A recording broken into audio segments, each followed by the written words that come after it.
And so tonight we have a very qualified presenter in Brian Gaps. I'm going to mention some things that we know about Brian. He's a marketing professional, and I think most all of us, all of our branches need help in this department. He is recently elected as the branch president for the Orange County chapter of the California Writers Club. He is also the branch's 2021 Jack London recipient for his contributions toward club stability and growth through the pandemic. He is currently a senior copywriter working at an advertising and marketing agency in the Palm Springs area. And I already can tell he knows a lot of stuff that we don't. So we're gonna feast on what he presents to us. He's also a former partner at a boutique Orange County digital agency and previously co-hosted the Business Experience Show, a marketing radio show on KLAA AM 830, the Angels baseball radio station. And Brian, thank you so much for joining us today. Let's give him a warm round of applause for what that's worth in a Zoom meeting. Let's do that. All right, Brian, it's all yours. Great, thank you, thank you. And with all that being said, today I'd like to talk to you about fishing. All right. How many of you fish? Well, used to. Actually, I haven't cast a pole in the water in years, but yet I fish every day, and I usually catch something. So besides the variety of fish that you see, do you notice anything else? Each variety of fish requires a different type of bait, and marketing in the 21st century is no different. To attract a wider membership, you'll have to apply different methods to your marketing.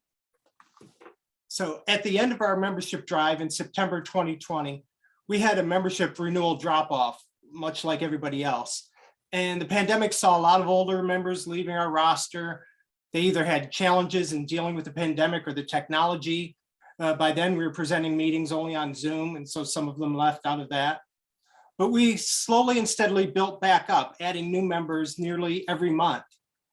90% of those renewed by September of this year. And we had a year-over-year increase of 44% from September to September. And this is a year in which many of the clubs lost membership. So thank you for joining me here today. Obviously, not everything presented will work for everyone. Use the bait that works for you and the type of audience you're trying to attract. The methods for attracting new audiences shift as quickly as times are changing, and you need to keep up or you'll lose them. And more accurately, you'll never reach them in the first place. So I did want to address one of the announcements talks about how I can help authors sell hundreds of books or thousands, sell more books.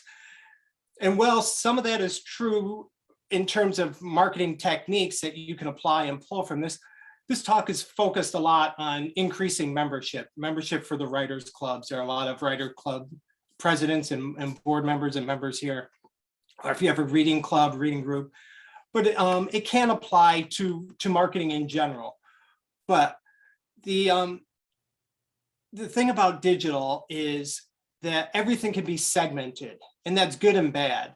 Things are segmented so much so, Facebook and Google and all that, they can target by zip code and by demographic, by age, and really break that down by occupation, by gender, by race, by every single segment, and which tells you that there are specific techniques needed for each one of those groups, or you can broaden it and use specific techniques to reach, large segments of those groups. So it's difficult to have a talk that covers all those things when you're talking about marketing. You can't really cover selling lots of books and building membership. Those are kind of two different things, and they're different audiences, but there are things that I will touch on for that. So every month, our club hosts a new speaker, and many times the writers are in a genre in which I do not write, such as mystery or poetry. Yet I'm thrilled each month at the amount of helpful information that I receive from them. And so I hope this talk provides the same type of information that you gain, an insight that can help you grow your audience and your customer base. Along those lines, I'm going to give a little background about myself and my branch, since some of my information hinges on that.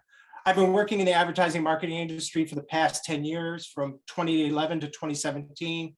I was a partner at a small agency, as Dwight said. I'm currently a copywriter at an agency in the Palm Springs area. In 2019, I was elected vice president of the Orange County branch for the California Writers Club. And then 8 months later, our president became very busy with work and family. He's a very successful author, actually, and we discussed that possible outcome. And so I began serving as acting president, and I was elected president this year. My involvement in helping with the marketing efforts began even before I became a board member. I felt the audience sizes were way too small for the quality of speakers that this group and club provides. And I really wanted to help them grow their audience. The Orange County group was around 35 to 45 members, and they were primarily retired. Most longtime board members served only because nobody else was interested in taking on the roles. Yeah, I see hands go up. The first thing I did, and part of that was the membership was aging and the recruiting was stagnant as well. And so the first thing I did was place the group on meetup.com. And I even did it at my own expense. What is meetup.com? You know, I remember the excitement of board members at seeing 1 or 2 new guests arrive. Somebody would walk in the room and faces would light up and they go, hey, there's somebody new, there's somebody new. And every month it kept happening, and they were wondering where that was coming from. And then they started to know. Meetup.com, we'll get into that a little bit more lately, but here's kind of what it is. It's a community, it's a meeting place. Fortunately, the board recognized the benefit of Meetup.com, and they had the foresight and the budget to approve continuation of the subscription service, even though it wasn't yet paying for itself. My predecessor, the president, Jonathan Yanez, he was instrumental in setting the club on a new path. His own writing career was taking off due to his understanding of marketing techniques. He also recruited new board members, including me. He set an agenda to introduce one and only one significant change per month. He wanted to change, but not so quickly that members could not adapt. And together we introduced changes to admission rates, guest policies, online marketing efforts, and we moved toward a stronger online presence and awareness. Now, just as important as new guests checking out the club was the change in demographics. They weren't just new people, new guests, new potential members, but they were significantly younger, which is not an unexpected consequence of digital marketing. Those of you with millennials know that they just don't leave the house without their phones.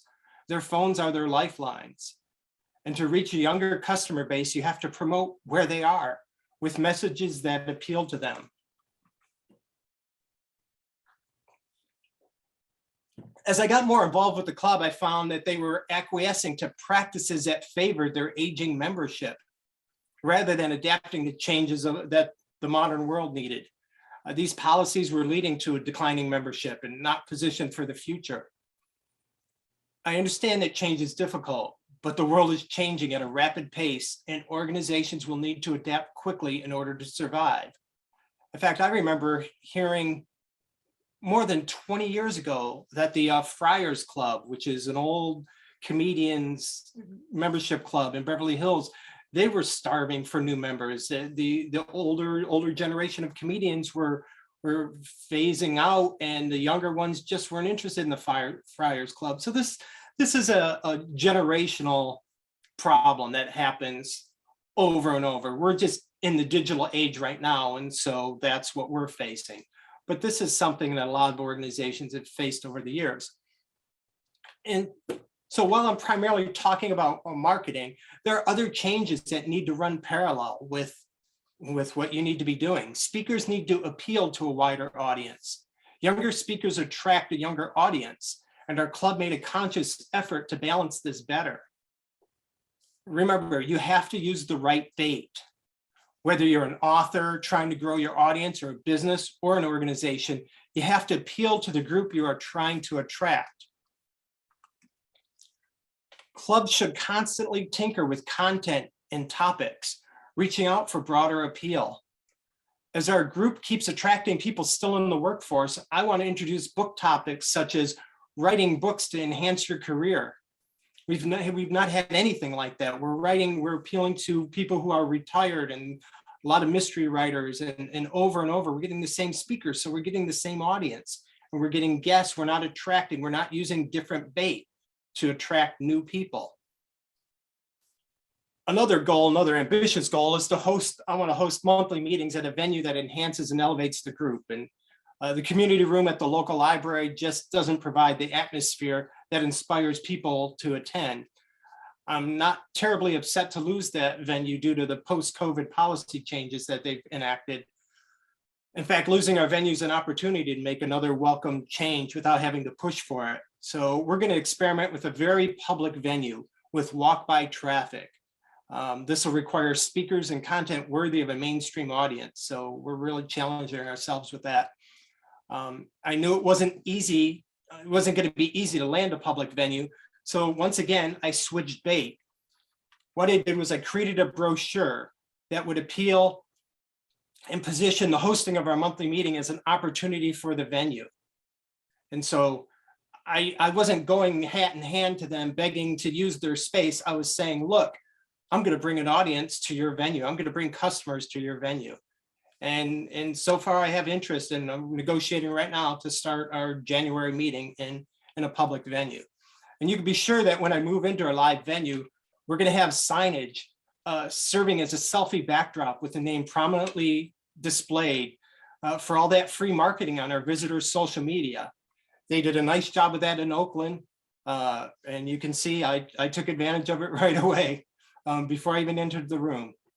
And so you have to look for free marketing opportunities. Look, we're nonprofit, we're a volunteer organization, and we need to take every advantage we can get.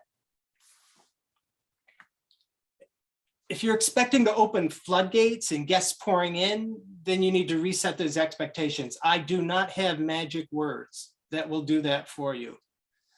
Results will come slowly but steadily. They're the fruits of doing many small things correctly over time. Now, Meetup definitely has value in the present day marketing, but the results are more grounded than earth-shattering. The website itself is a portal for listing events. If you don't know what Meetup is, it is. It's a portal for listing in-person live events. You can also use newspaper calendar listings and even Craigslist. I know one group that has new guests finding them through Eventbrite, and I'm going to be looking into that platform soon. They put up their tickets, even if they're free tickets, free admission. It still has a calendar listing. It has searchable events. And so this is just how people are finding things these days. It's actually the modern word of mouth. So digital and social media is modern word of mouth, especially during the pandemic when we're not literally in the same room anymore. I can tell you that the members of meetup.com they're engaged and they're community oriented. Now, unfortunately, the downside is using the website does require a monthly subscription. The current rate is $24 a month or $17 with a 6-month commitment. I only post one event per month, the main speaker meeting, and I keep it simple. I do not overpost, and I really limit it to quality posts. Some meetup.com groups are real heavy with activity, but you really need to have quality events to maintain an audience like that. People leave the group if you waste their time. Our Orange County branch is less active than some of the other branches, so we don't have critique groups or workshops. And while we are a resource for learning about such activities, we simply host one speaker meeting a month. Members network before and after the meeting. And we found that we do not have to do all that to be successful.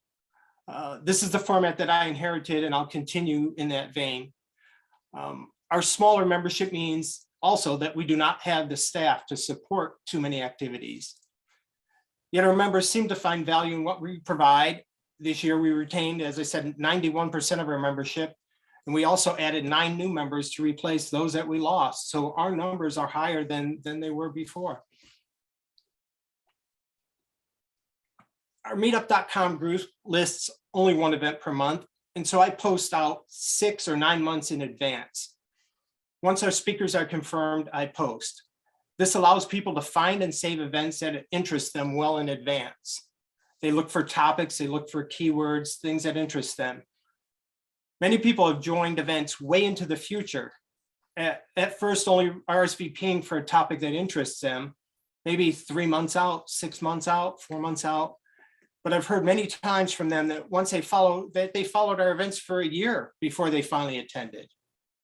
And some of those people have actually become members. It took them a year to really commit. They found the club, they found us on Meetup, they'd follow month after month, they'd see, they'd only get 1 email a month from me. It wasn't annoying enough to opt out, to unsubscribe. And they eventually came around and loved what they heard and saw, and they've returned, and several of those people have joined. I know some of our speakers offer workshops, and I toyed with the idea of putting that out on our Meetup group, and I did a couple of those during COVID. But it turned out to not be the bait that my audience was interested in, so I stopped. I think they were overpriced for what we had. They were not our workshops. It was one of our speakers that had said, I have workshops. I work pretty hard to build this audience, and I remain selective about the events I share with them. But with marketing, with digital marketing, do not be afraid to stop something that doesn't work. In this era of rapid change, the word pivot was added to the marketing vocabulary for a reason. So quickly pivot from something that's not working to something that's working. Now you have to differentiate between what's not working and what is going to take time and what's going to be a slow build. You just have to sort of feel it out and figure that out.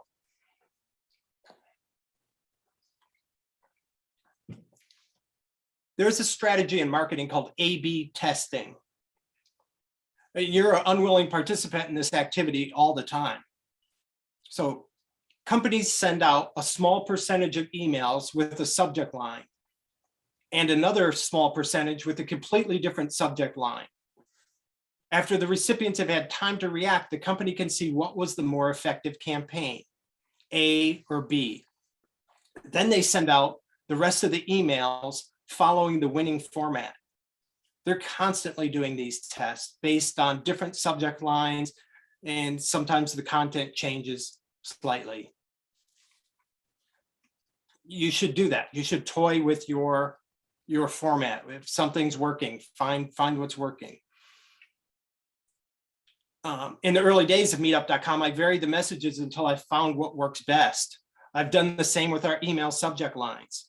So an online masterclasses featuring well-known experts became a thing several years ago. They had a huge marketing campaign, a marketing blitz. In fact, my brother brought me one of these classes for Christmas just a few years ago with the writer Malcolm Gladwell. He thought I'd want to, learn how to write like Malcolm, and I would.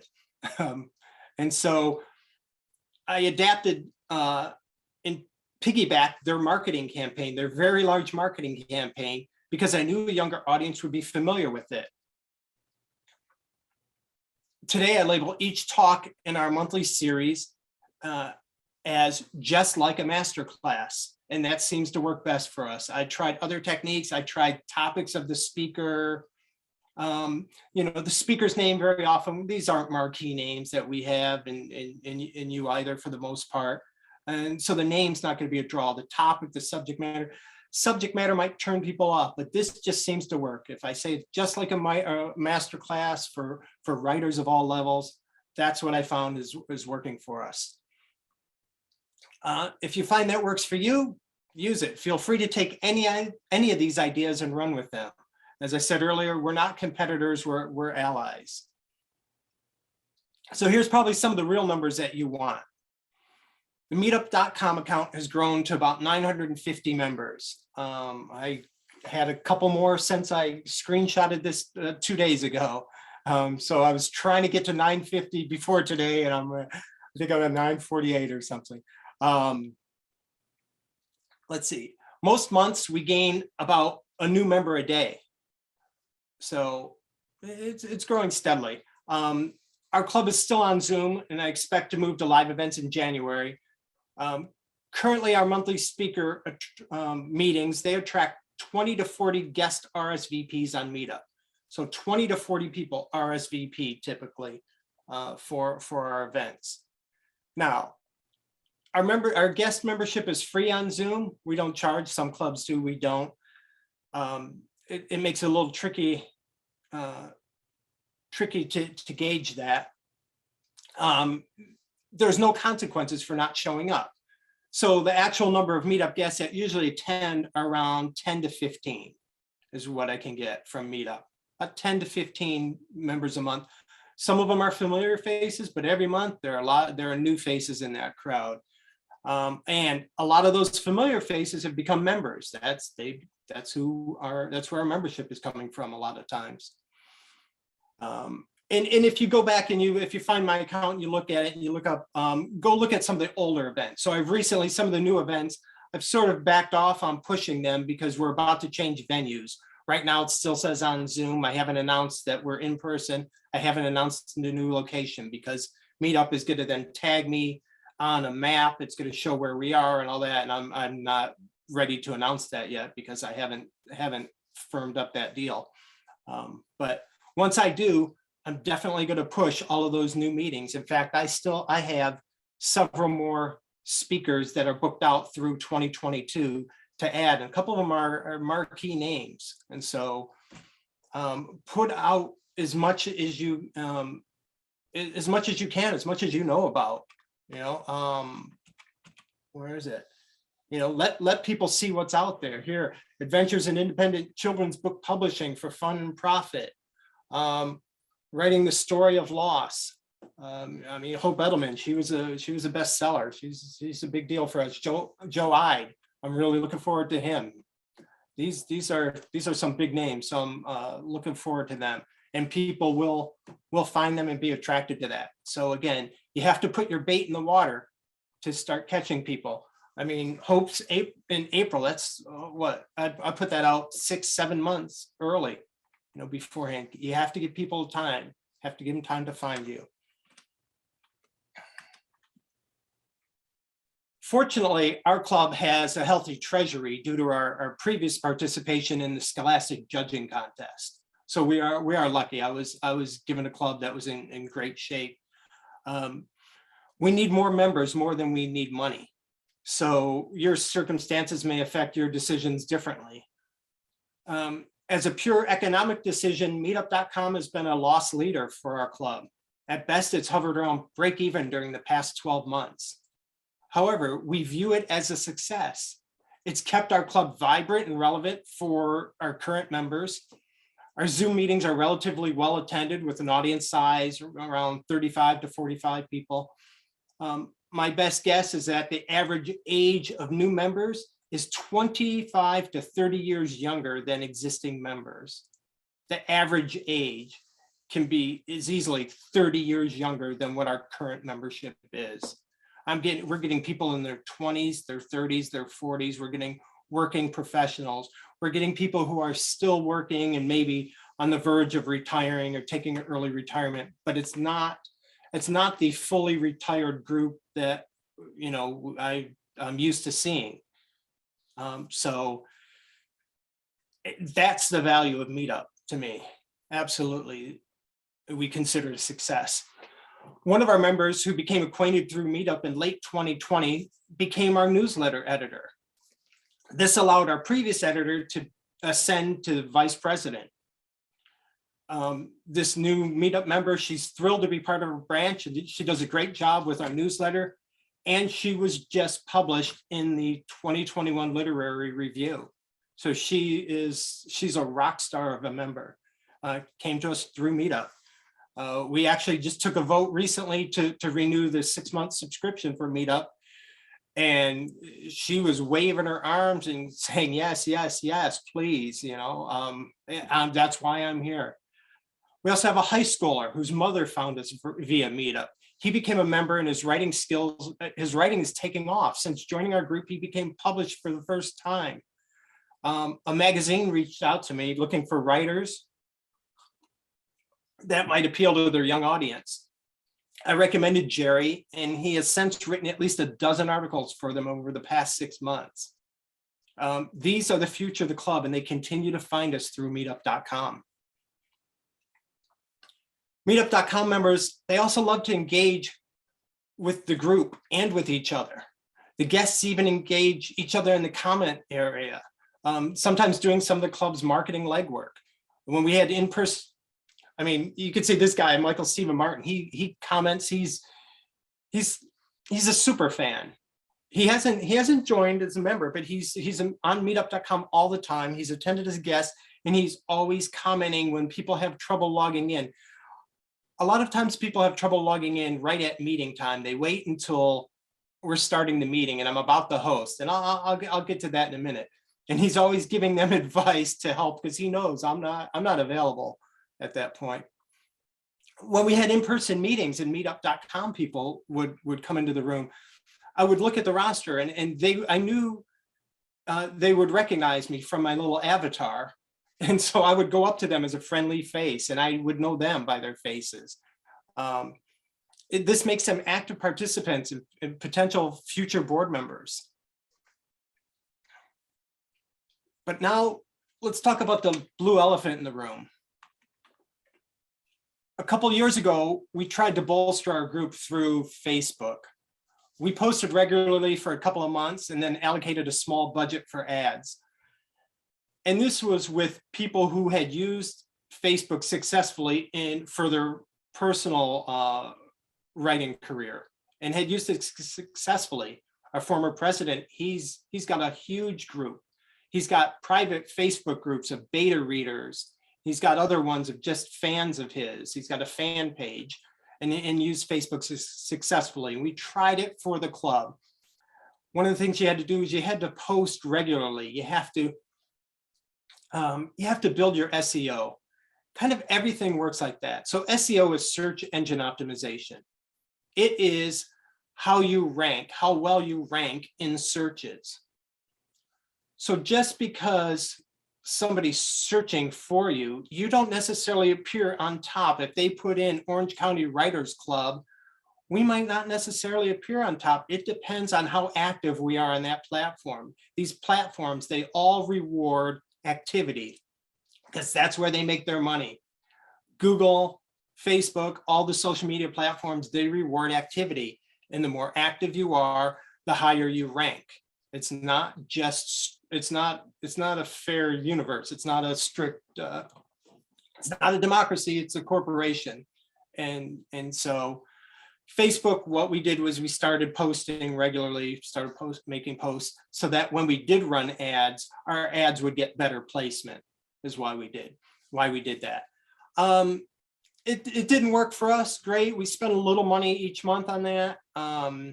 It didn't do much. So we stopped the Facebook ads. We still have a light presence, but I stopped allocating my time to that platform.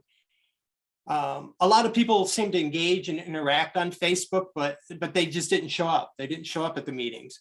And so it's not really the audience that I'm seeking. And my time was better spent elsewhere. One of the fundamental issues is to know where your new visitors and members are coming from. You have to ask. Right here. Whenever we introduce new visitors to our meeting, we'd ask 3 questions. This was in the in-person meetings. Hey, who's new? Who's first time? Hands would go up. One by one, we'd say, what is your name? What do you like to write? And how did you find our group? That's how we knew meetup.com was working, because 75% of them were meetup.com, meetup.com. So you should be collecting this information on your membership application. I know the central board put out an application recently, and it does have a section in there that says how do you learn about us. You have to know that. I did marketing several years ago for a car dealership, and a lot of social media stuff, and we said, hey, is it working? What's working for you? Is our Facebook ads working? Our YouTube promos working? What's working for you? They said, we don't know. We love it. It's all great. No, is it working? Well, we don't know. We tried to get the salesmen to ask their customers when they arrived, hey, how did you find this? How did you hear about us? What did you search? They refused to do it. In the car industry, I guess at that dealership, they had a pecking order they had a sequence of salesmen. So the next customer that arrives, this person was up. The next one arrives, this person's up.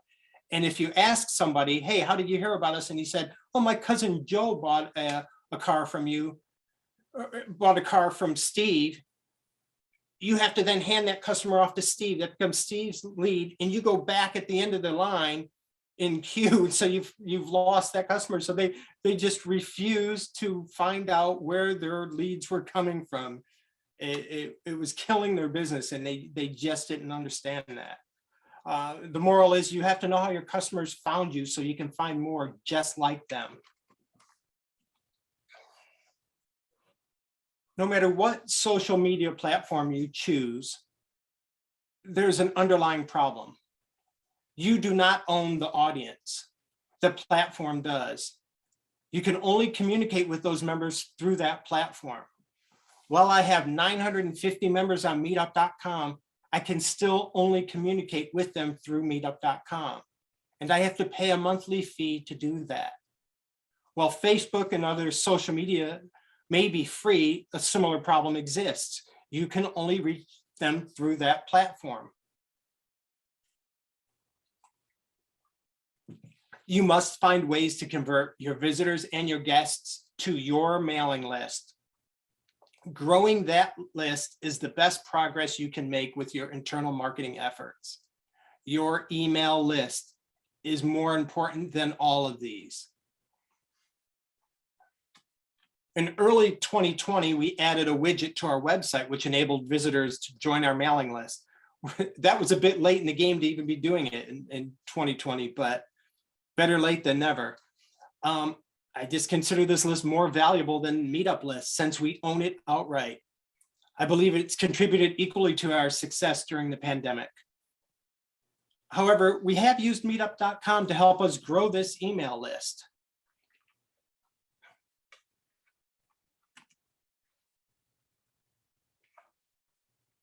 Now a word about email lists and how you should be sending out your club emails. Email marketing has grown in sophistication, and you should be using a customer relationship management software, also known as a CRM. Something like MailChimp or Constant Contact. You should not be sending out club emails via Gmail, Outlook, or other email programs. You should not be doing that. These do not contain the compliance mechanisms necessary for mass emails, and you'll soon find your emails on a blacklist, which automatically moves them into a spam folder. CRMs prevent that by implementing stricter protocols and built-in unsubscribe options. The messages you send out should have an option to unsubscribe at the bottom, and CRMs automatically do that. If you have been sending out emails from Gmail and Outlook and not through one of these and not having an unsubscribe, you may already be on a blacklist. You may be hearing from members that they're not receiving your emails. That is a big no-no.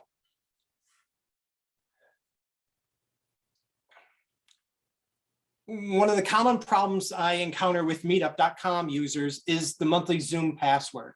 I change the password each month and I only release it days before the event because I don't want somebody else posting our password online. I don't want them going, hey, here's a great writers club. Here's the link. Here's the password. You should join this Zoom. I want to control that flow. I want to know who's coming. So the way I do that, one of the ways I minimize that is by only sending it out a day or two before the meeting. Now, when I do that, every month on meetup.com, I get some guest that says, I did not get the password. They usually wait to tell me that while I'm in the middle of the meeting. They post it online, they post comments and say, hey, I didn't get the password once again, and they're disgruntled. What's happened is at some point they've unsubscribed from meetup.com emails. And so when I send it out, they're just not getting it.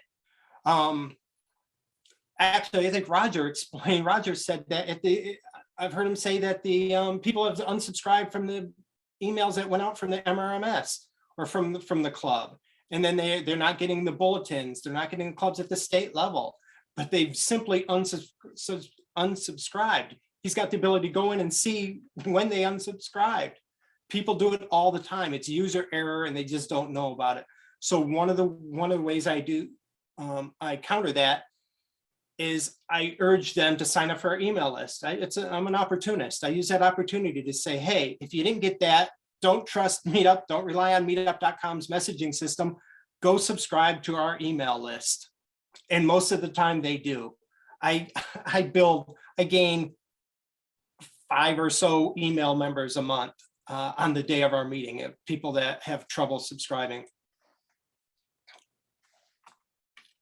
So I have 3 email communications that go out every month inviting people with the meeting link. The member newsletter, which includes the meeting link and the password. The club guest email that goes out to our email list. And I have a separate email list. I have a members email list and I have a guest email list. You definitely have to have that distinction because there are things that go out to members only.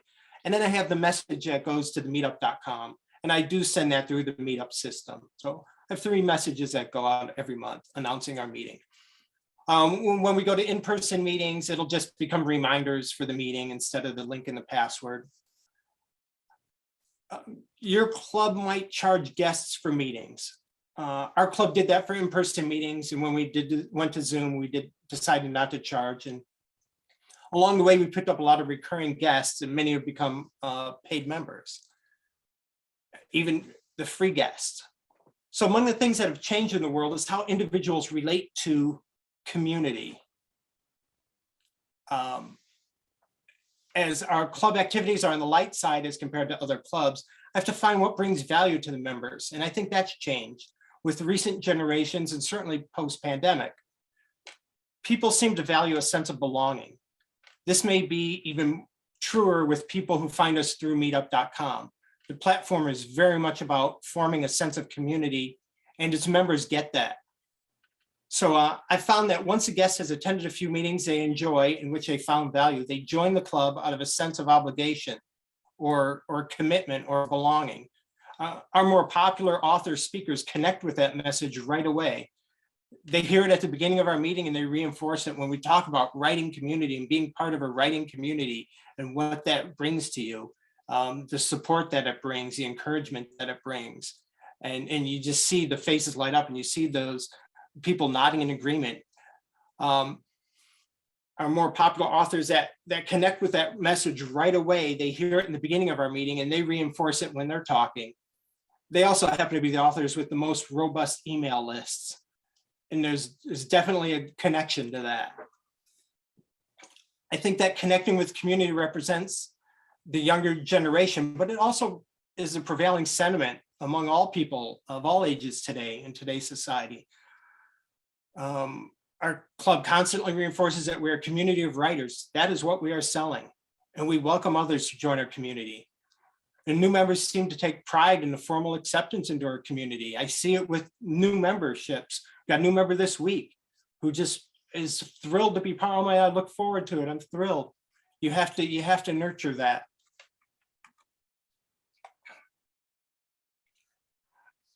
I know a successful writer who uses the same sentiment to keep his reader base strong. He constantly addresses his pack or group, and he makes them feel like insiders. You definitely have to do that. We have several guests that I'm looking to see if they follow us to the in-person meetings. We'll see how strong that bond is and that commitment is. I think they'll show. I think this community, they're dying to be in the same room. They're dying to network. We sort of lose some of that on Meetup. I don't take the belonging thing for granted, though. I also had to add a few more member perks to add value to the membership. I added an online bookstore to our website. I did this by simply creating a new web page with a bookcase. Every member can have one book on the shelf. When a viewer clicks a book, it links directly to that book's Amazon purchase page. I know branches share their Zoom recordings like this in various ways. I think people have had discussions. How do you share yours? How do you share yours? The way I share ours is I post them on a YouTube channel that's an unlisted channel. It's an unlisted channel. It cannot be found through YouTube. There's an invisible page on our website. I don't include it in the menu. I do not include it in the dropdown. I don't include it in the menu. You have to have the link. You definitely have to have the link. We publish that link in our members only newsletter. If you want to see our Zoom recordings, just click that link and you go.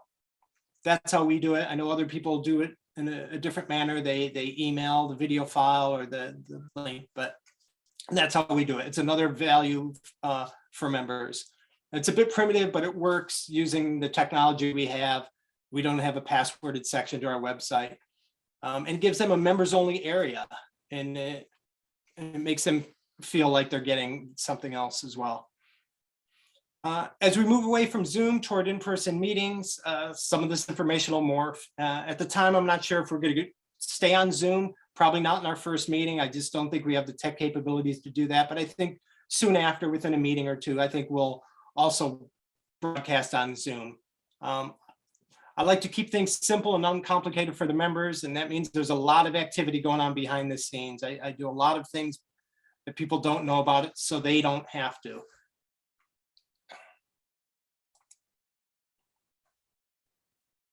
Let's see. So I hope that answers some of the questions you have about meetup.com and marketing for the California Writers Club. I'm happy to look deeper under the hood of the meetup.com account or answer any of the marketing questions you have. I know some of the chat. Let's see. So Jim, I know Jim Henson.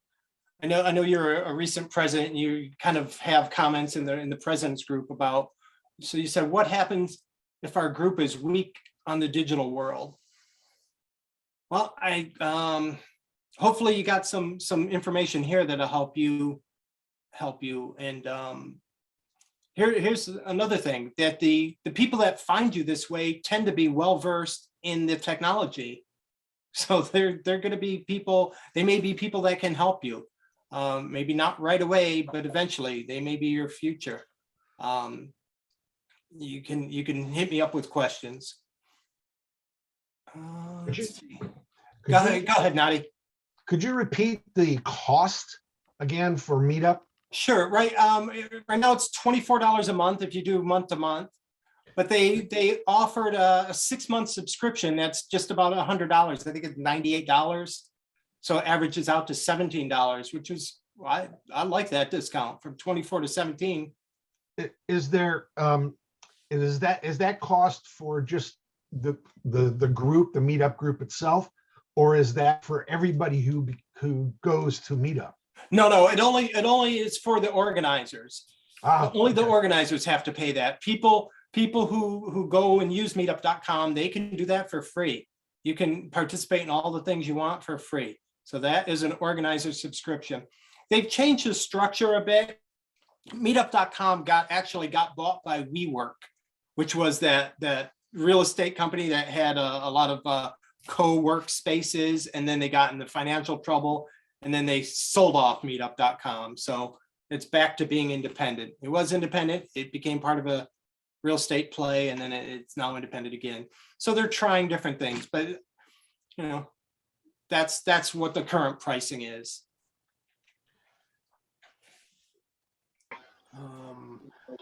Lynn asked if we had any luck using LinkedIn. I personally use LinkedIn for a lot of things. I use it for a lot of clients, a lot of our marketing clients. Haven't used it for our writers club, and no good reason other than time. I know it does work. I know we have writers in our club that use LinkedIn. LinkedIn is their favorite platform. It works the best for them. That's where their tribe are. They found their tribe on LinkedIn. They constantly post on there. So LinkedIn is good, and it works for kind of an older professional group. Yeah, LinkedIn is good. Yeah, Jerry says you use Meetup and you get new people all the time. Great. Mike, did you get somebody send you some questions there?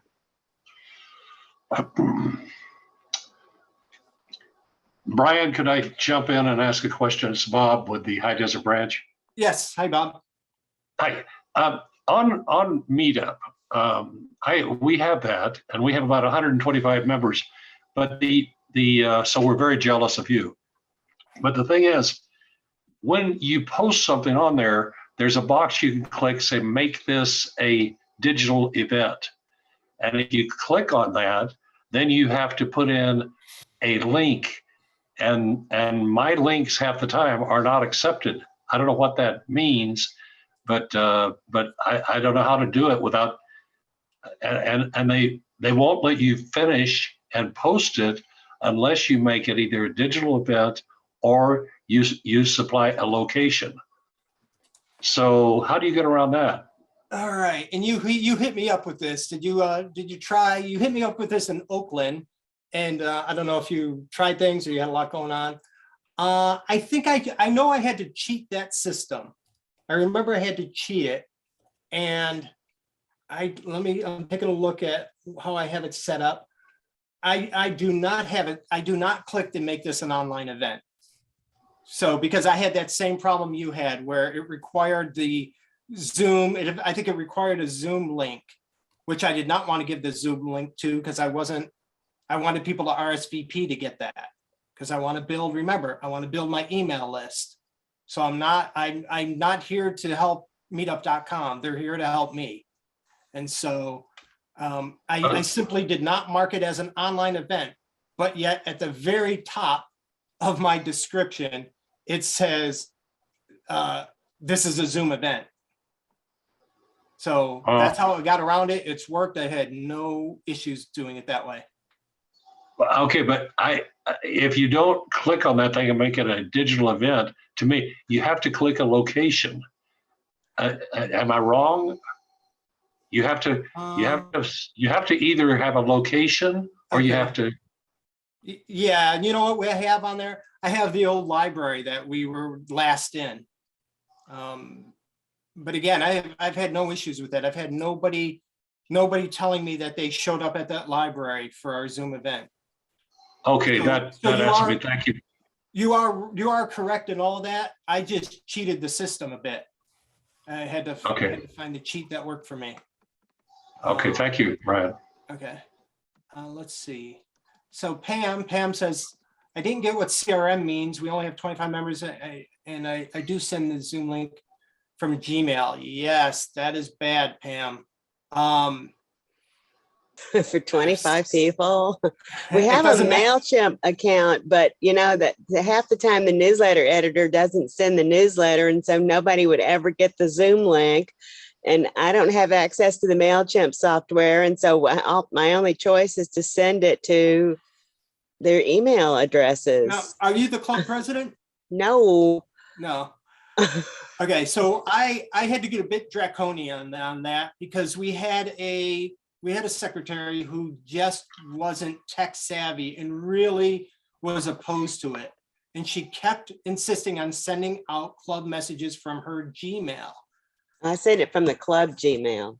Yeah, it doesn't matter. Sending it from Gmail is a bad practice. We have actually our MailChimp account is free.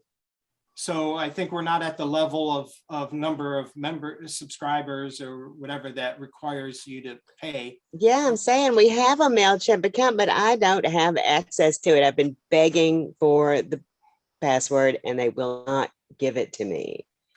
Yeah, you've got to sort that out. Your president has to sort that out because it has to happen. We went through several months of growing pains on that where somebody just kept sending out meeting information.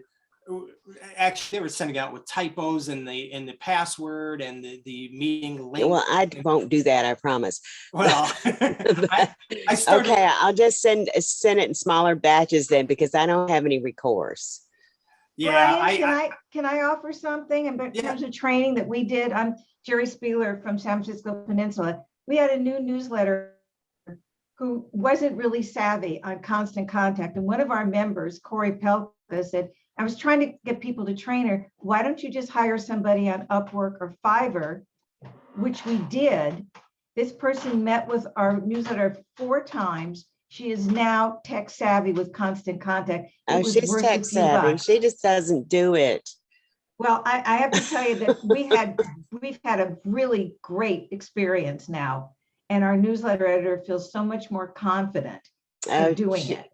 She just doesn't have time because she's writing 4 books at a time. Okay, well, I just wanted to offer that. Yeah. Thank you.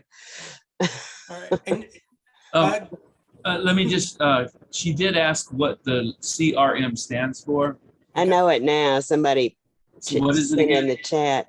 Is it like, it's like MailChimp, right? it's customer relationship management. That's thank you.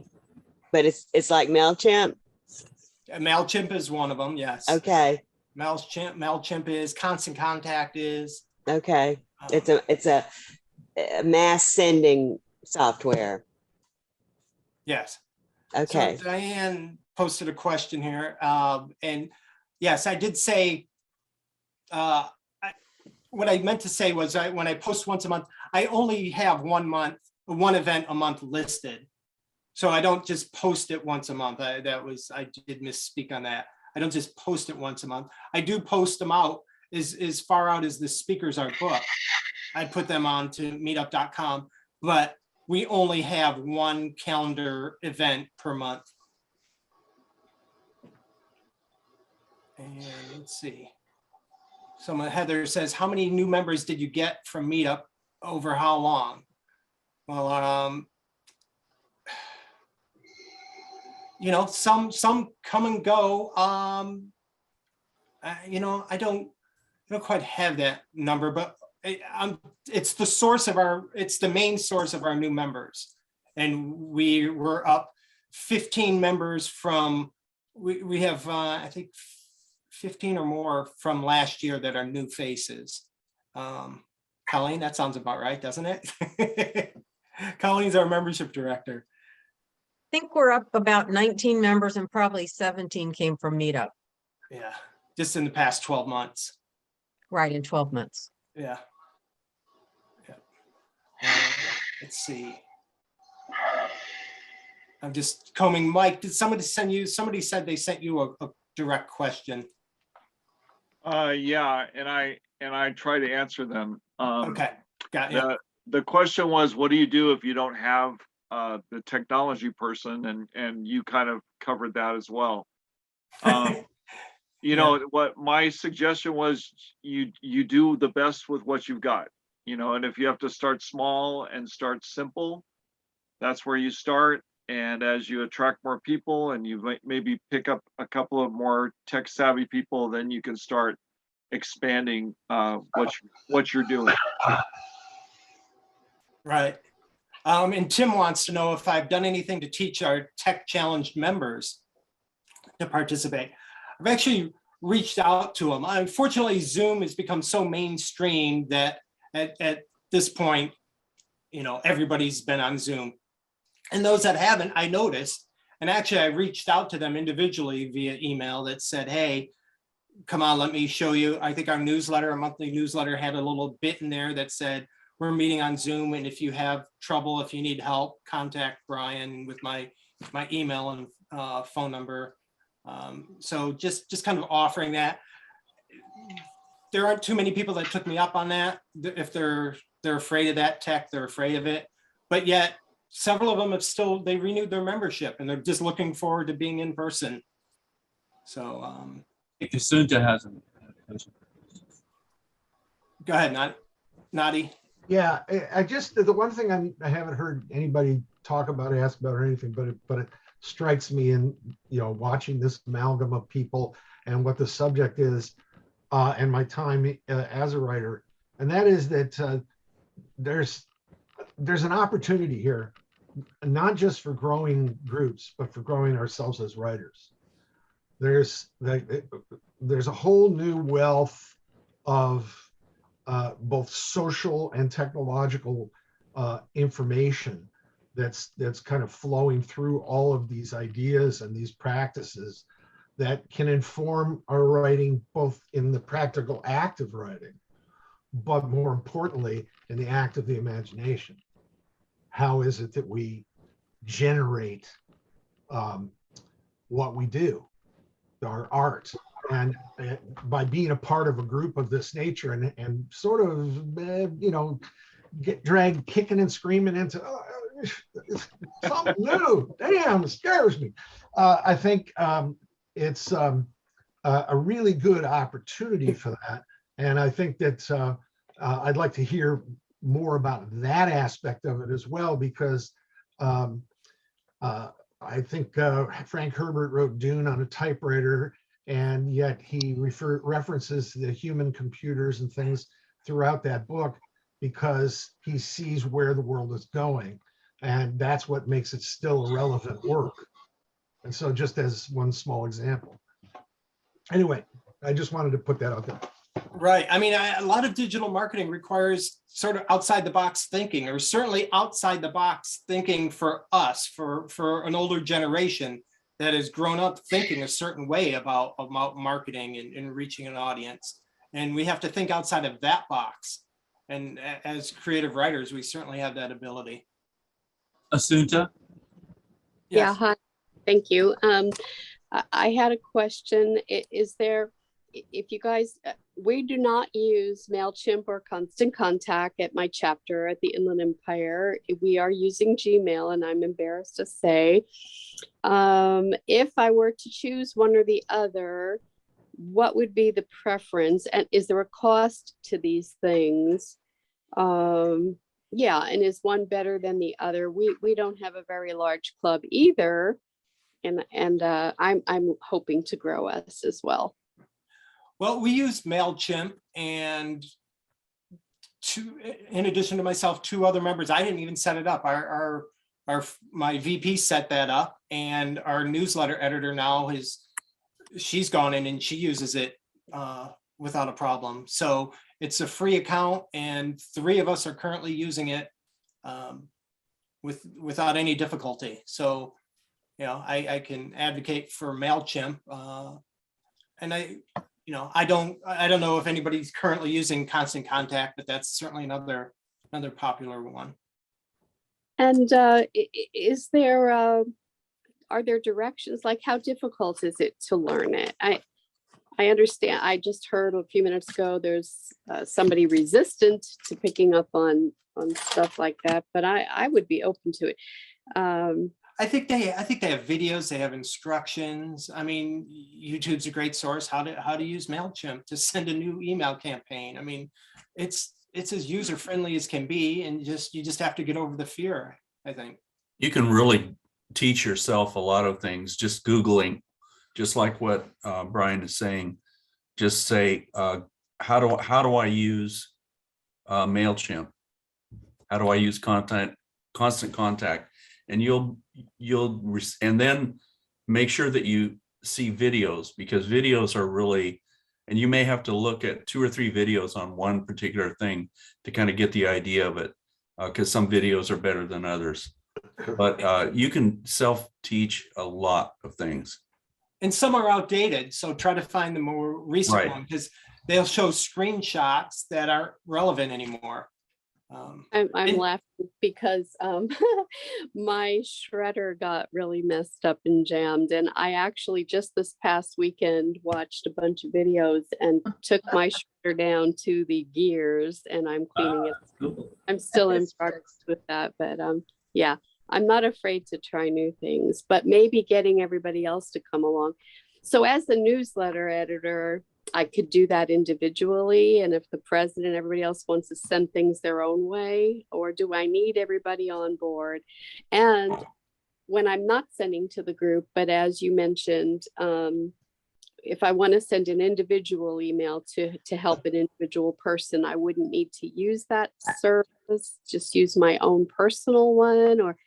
And do you have to create a different email account to use those? A lot of questions. We send it from the club email. Actually, our club, we just use one email. That's what I've inherited, and it's info@. And I might want to change that soon so that a few of us have different emails. But for now, that's what we do. And MailChimp just uses that. You're able to put in what email would you like to send it from. Individual emails, you're right. I send those from me individually, or different board members send individual emails. That's fine. I'm just talking about the mass mailings, and it's best if you get everybody on board with that. I mean, it really would help. I don't know why there's infighting, but in resistance, but I've experienced it as well. Yeah, I'm not sure that there would be. It's something I can bring up at our meeting. Yeah, you just have to get your president involved and get them to take control and make sure that everybody has access to that who needs that. And yeah, and we also proofread. We do proofreading. We're a writers club. I hate sending out stuff with errors in it. So our newsletter's about to go out. I had it proofread. There's 2 or 3 of us on the proofreading team, and we're doing it this week. She's actually waiting for it. I've been busy with this presentation. I said, I'm going to need a day or two. I just looked it up, and Gmail considers a mass mailing 500. So I don't understand why you're warning me about 25.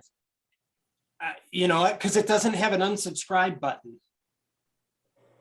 It's sure Gmail. It's to members. It's not the newsletter list. It's to members. And if a member gets annoyed, if a member gets annoyed and marks it as spam, if a few of them do that, you're going to be in trouble in the future. It's gonna recognize that email. It's gonna put you on a blacklist, that email. Okay, this doesn't make sense. If people pay for something, I don't see why they would want to unsubscribe. But it doesn't make sense. But if they do want to unsubscribe, they can't unsubscribe, and so they have no other choice but to mark it as spam. But it actually does say it actually does say unsubscribe. We have an unsubscribe message on our email. I don't understand what this controversy is about. Okay, I mean, you just run the risk. I'm just telling you how to maximize what you're doing marketing wise. That's all. I'm here to help you maximize. We got 3 people with hands up, plus I know Nancy had her hand up as well. So can we go to Karma? Yeah. Hey, yeah, I've just had some silly functional interface issues with Meetup. So first, it seems like every 6 months, it says, hey, why don't you want to be doing this anymore? Don't you want to pay us? And we're like, yeah, we are into auto pay. We would always auto pay. We definitely want Meetup. And yet it expires. And I don't think it's that our card is expired. So I was just wondering if any of you have ever encountered this issue. And when you pay for Meetup, is it like, am I paying for that group or am I paying for my account? Because I always go into my account settings and I can't find it. So I'm thinking maybe it's like the payment for Meetup is tied to the group. What you're paying for, you're paying as an organizer. You're paying to be able to organize. Yes, I understand that. But when I pay, am I paying for like, say I had 3 different groups, would I have to pay 3 times, or is it through my one account and I can run as many groups as I want? That I don't have experience with because I just manage the one group through Meetup, but I believe it's me too. I'm just trying to figure out where to go to check and make sure that it's paying, because it's not under my personal account settings. So I was thinking maybe it was tied to the group. Let's see. I find their interface sort of confounding, which is embarrassing to me because I'm I'm also a marketing specialist. It just, I don't know. And then the other issue that while you're looking for that, the other issue that I've run into is that, and I don't know how accurate this is, but we had a member who, because this was happening, she wanted to volunteer to help us run our meetup. And I was a little bit struggling to find the roles section and like how I would assign an appropriate role to her, like you would say with a Facebook group or a WordPress, website. You would give that person, a role that's attached to the group. And I was wondering if you might offer any advice there. You know what I added, I took out, when we had our elections, I took out somebody as a member and brought back. I'll have to get back to you on that. And sorry, I was a little in the weeds. Yeah. These are kind of the struggles I've been having. Yeah. Let me just, that's a pretty specific question. You can just write me at my email there and I can screenshot what to do. No worries. I mean, Okay. I put my questions in the chat. I just thought that since they were detailed, I thought I might better just ask them out loud. Yeah. Okay. And let's see, Barbara, did she go? My screen's changing. Who else had? Colleen, who had questions here? Anybody? Nancy does. Go ahead, Nancy. Okay. So I am one of the delinquents that's using the regular email, in my case Comcast. But my concern is that, and I'm also the newsletter editor, so I'm sending stuff out to everybody. My concern is that I've set up a sort of an elaborate set of folders to manage all of the submissions that I'm getting. And if we switch over to MailChimp, is there a way to sort of kind of dovetail those two things together so that I don't have to recreate all of that in MailChimp? And can I recreate it in MailChimp? Do you advise? You see my concern here? Yeah, I don't have experience with converting it over. MailChimp does have some good organization to it where you can build templates and save templates and then use them month after month or edit them. I mean, it's pretty flexible with that. And so I don't know if you can cut and paste as needed messages. Well, mostly I'm talking about what people send to me. So, I mean, if we're using MailChimp, that's only to send out the email, not for getting stuff from them. Correct. That's outgoing. So, okay, so they would go ahead and send whatever they're sending to me. I mean, we've actually, the organization CWC set up emails for us, I guess, with President and then our email address, our email address, and then newsletter editor was one of the emails that we were able to do. Our email, or our editor at the time, was given that one, and I was given one because I was doing a lot of the work that I created for us. So it was specific to me. I'm the only one that uses it. But if I'm sending it out, I'm getting stuff from them into that email address, I can just send the finished product through MailChimp. That's the way it would work. Yeah, I still use other email programs. We use, Okay. I don't know what the other one is. It's webmail or something. I think our club email is webmail, something along those lines. And I use Gmail to send things out. Just the mass mailings is really what that remember, it's customer relationship management. So it's managing your customer relationships. Okay.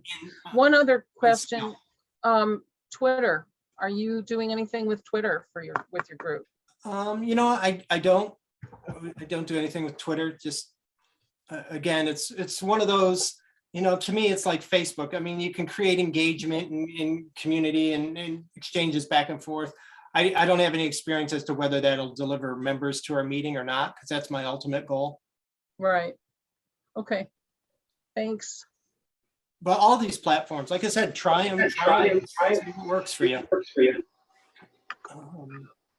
Let's see. Anybody else here? Somebody asked if Karma was, I don't know, I'm not familiar with Karma. Just Google it, see, it may be a CRM. There's a lot. Karma's of them out there. me. That's her name. Oh, wait. Welcome. You're now familiar with Karma. I know. I thought somebody was asking about software named Karma. Somebody. Yeah, I'm probably a software too at this point. Oh, somebody said Karma. Is it like MailChimp? Question mark. They were. I'm like, oh, Karma. Is it like MailChimp? Okay. You're nothing like MailChimp. Yeah, that's a totally rational way to interpret that. Totally. She was addressing Karma. That's the proper way to use a comma. Yeah, I misread that, I guess. That's why I'm not the newsletter editor. Okay, anyone else? I will say that your December speaker, Chris Vogler, is right. He's speaking for you and speaking to your group in December. Yes, And- December 21st. Same thing, 6 p.m. Tuesday, December 21st. And I heard him speak a couple of years ago, and the talk was excellent. It was the last speaker I heard before COVID, before the pandemic. He was excellent. He had great story tips that he learned from Disney and other studios, and Disney's the master of storytelling. So he was great. So yeah, thanks for the plug, Brian, because this guy is the author of The Hero's Journey. And I know so many people have heard about The Hero's Journey that may have read a little bit or even read his book. But this is the chance for people to meet him face to face on Zoom, December 21st, Tuesday, 6 p.m., same as you. It's free. And so, thank you very much for that plug. And I'm just going to ask you one question, Brian. Your background I really like. Is that a green screen or what is the setup there you've got? I do have a cloth set up behind me because Zoom like to have a consistent color behind you so that it can screen it out easily. Uh-huh. Yeah. And then that's just a photo that I put together. Yeah. Okay, thank you. Thanks. All right. And Well, thank you again so much for your cooperation and your consent to do this. It was just awesome, and thank you so much. My pleasure. Thanks for letting me speak to the group, and let's all grow California Writers Club. And thank you guys for hosting this for us and for Brian. We appreciate it. Yes, thank you very much. Look forward to Thank you. tomorrow. Yeah. Thanks, everyone. Thanks for your time.